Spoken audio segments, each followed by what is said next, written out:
Alrighty guys, what is going up? Welcome back to another episode. In today's video, we're going to be talking about the company that is worth over $2 trillion. This is the one and only Apple. Now, Apple, in my opinion, is more than just a company that sells iPhones. This company is heavily invested in multiple sectors, from AI to fintech, electric vehicles. They're dabbling into pretty much everything. This is pretty much why investors love it, because you pretty much get diversification in a single company. Reason number two is dividends. Now, Apple has been growing their dividend at around 6% a year, which is, in my opinion, fantastic because you can count on dividend payments coming in. Not to mention, this company historically has outperformed all of the indexes, the Dow Jones, the NASDAQ, and the S&P 500. So pretty much, in my opinion, Apple is a no-brainer investment. But should you try to time it, or should you just hop into it for the long term? Well, we'll break down that here in a second, but I do want to talk about some things that they just released. They just released and had a product launch. They did release their new iPad, which looked really, really cool. And then they released a whole bunch of new computers, their iMacs. Now, these are phenomenal. They're a lot thinner, they're a lot faster, and they have a lot more colors. So I do think we'll get a lot of attention from a younger audience for those computers, which will definitely help out on Apple's revenue side. Not to mention they have these things called Apple tags, so you can set them in your phone, you can set them in your wallet, your car keys.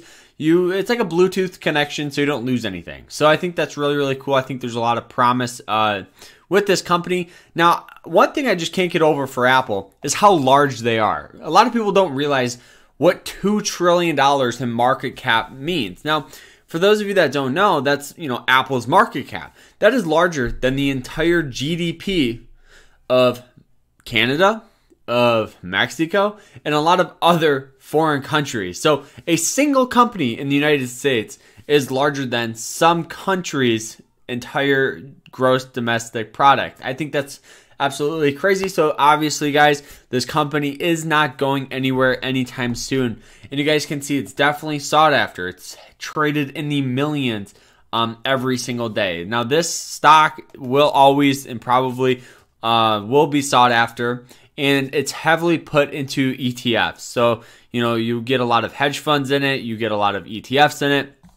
But breaking down the revenue here, the revenue is up around 21%, which it's fantastic. It really is. But now, when you invest, you always need to look at a couple of very, very important things. Number one being the long-term debt, and two being the cash on hand.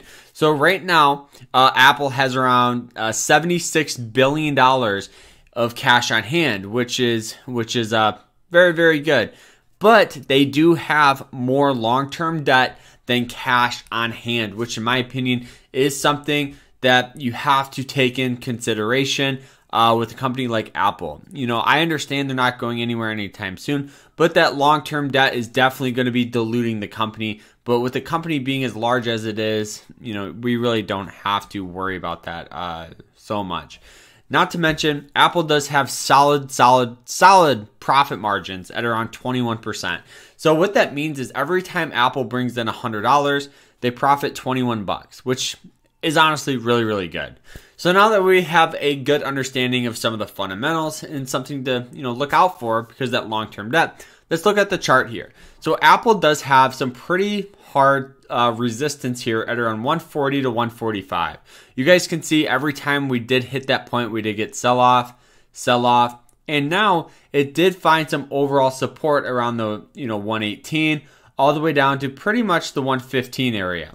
So pretty much every time we did get sell off there, we did get buying pressure. So it sold off, buying pressure, and now with it pushing back up, we'll probably have some resistance here at around $37 to $33 right in that zone. I think that this stock for my 2021 price target, I just want it to come up to about 150. I think that's a very, very, very fair expectation of this company. I think once they release their next earnings, I think it will show a lot of positive growth with this company. Not to mention, Apple is getting into electric vehicles, which is a very, very sought after investment right now. So I am heavily invested in Apple.